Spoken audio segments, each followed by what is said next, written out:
It's Black History Month, so you already know the vibe.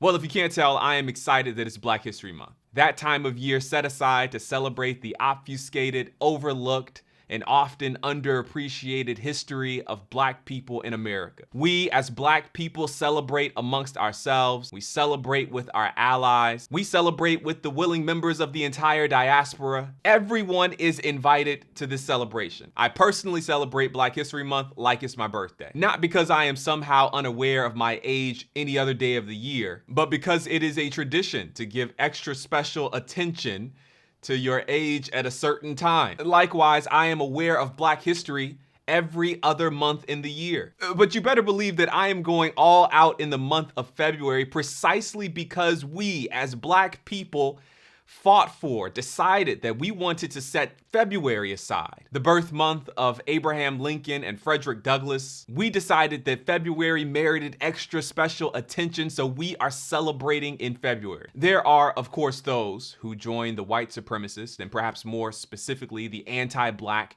tradition of seeking to diminish Black History Month. They say it ought not exist. They say that Black people should get over the injustices of the past. They even go so far as to say that Black History Month is divisive. And I always wonder why. What makes someone think that being aware of historical reality, that taking time to study with specificity, that celebrating the luminaries of the past is somehow wrong? I rarely hear national debate in the month of October about the merits of German American Heritage Month. I never hear heated dismissal over Asian American and Pacific Islander Heritage Month in May. I have never seen people tie themselves into knots trying to downplay Irish American History Month in March. And yet, when it comes to Black History Month, some national ire is stirred. I believe that at the root, at the core of people's issue with Black History Month is a fundamental anti-Blackness. I say that plainly and without apology. In conjunction with that, however, there may be a fundamental misunderstanding about the role that the past plays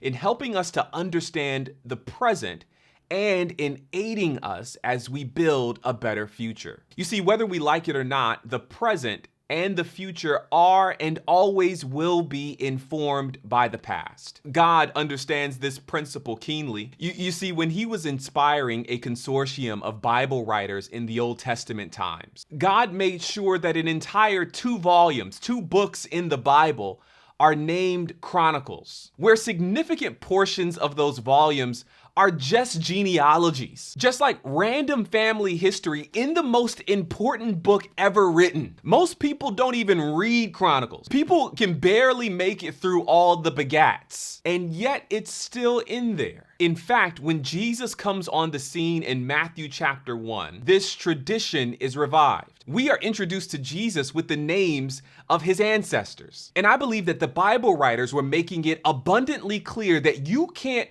truly know who Jesus is. You can't truly understand him unless you understand where he's come from. And I would submit to you today that we cannot know who we are as Black people, as Americans, as Christians, until we begin to understand the history of where we've come from. You see, many of the problems that Black and other people of color face in this country today are not new problems. Underfunded school districts, mass incarceration, police brutality are not new issues. The racial wealth gap can be overcome, but it requires for us to look squarely into the eye of the past, to look at the billions of dollars in bodies plundered throughout our American history in order to understand the situation today. You see, our efforts towards justice and anti-racism are only as powerful as the history that undergirds and informs those efforts. In fact, I believe that Jesus knew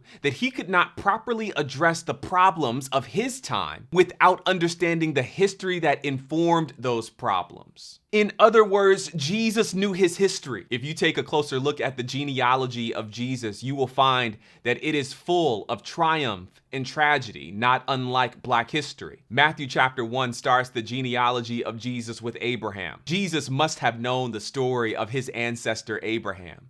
called to walk by faith and not by sight. I'd like to believe that because Jesus knew the history of his ancestor, he could be about his Father's business even when certainty wasn't an option. Jesus must have known the story of his ancestor Rahab, a suspected prostitute turned hero, instrumental in saving the lives of God's people. Perhaps it was because Jesus knew his ancestral history that he was able to respond with kindness to the prostitute who anointed his feet with the oil from an alabaster box and dried his feet with her hair. I really wonder how things would be different if we knew our history. How would we mobilize our church for change in the community if we knew the story of Garrison Frazier, the Baptist minister who understood that America owed a debt to the formerly enslaved people and came up with the bright idea of giving them 40 acres and a mule? Or what about Charles M. Kinney, the very first black man to be ordained as a minister in the Seventh-day Adventist Church? As a formerly enslaved individual, when he heard the three angels' message, he knew that it had the power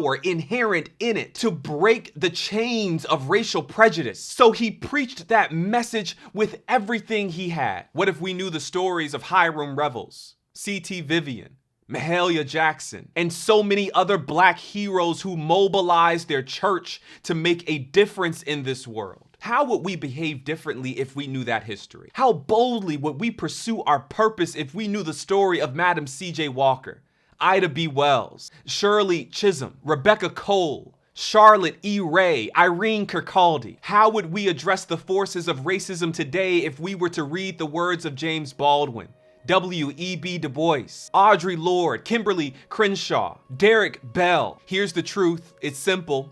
We need our past to understand our present and build a better future. And I'm thankful that we serve a God, that we have a Jesus who is not afraid to embrace the complexities of his past. And perhaps more importantly, I'm thankful that we serve a God, that we have a Jesus, a high priest, who is not afraid to embrace the complexities of our past, but is powerful enough to repurpose all of it, all of the problems and all of the pain, all of the triumphs and all of the tragedy, to help us build a better tomorrow. God bless. Hey, that's all we have for you this week. We pray that you were blessed. Consider sharing this video. And if you would, head over to cpcsda.org/give. There you can return your tithe, but you can also give a generous free will offering to support this ministry. Again, happy Sabbath and God bless.